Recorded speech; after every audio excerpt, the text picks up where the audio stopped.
માંડવી ધોબણી નાકા પર જોજારો અકસ્માત, આહિર સમાજના યુવકનું મોત.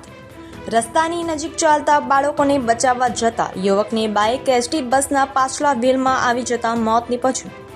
માંડવી ધોબણી નાકા વિસ્તારમાં આજે સવારે 10:30 કલાકે આહિર સમાજના યુવકને ગોઝારો અકસ્માત નડ્યો. ધોબણી નાકા વિસ્તારમાં રહેતા ગેલાભાઈ આહિરનો દીકરો રમેશભાઈ ગેલાભાઈ આહિર ઉંમર વર્ષ આશરે 34 જેઓ પોતાની બાઇક નંબર GJ5BK357 લઈ ધોબણી નાકા સર્કલ પાસેથી ઘરે જતા હોય ત્યારે રસ્તાની બાજુમાં બાળકો ચાલતા હતા. એમને બચાવવા જતા યુવકની બાઇક માંડવી એસટી ડેપોની એસટી બસ નંબર GJ18ZT0502 જે નવસારીથી સિલંબા જતી હતી એના પાછલા વ્હીલમાં બાઇક આવી જતા રમેશભાઈ ગેલાભાઈ આહિરને ગંભીર ઈજાગ્રસ્ત થયા હતા.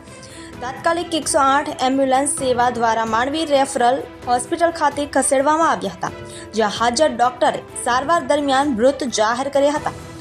Bureau report RMG news, Mandvi.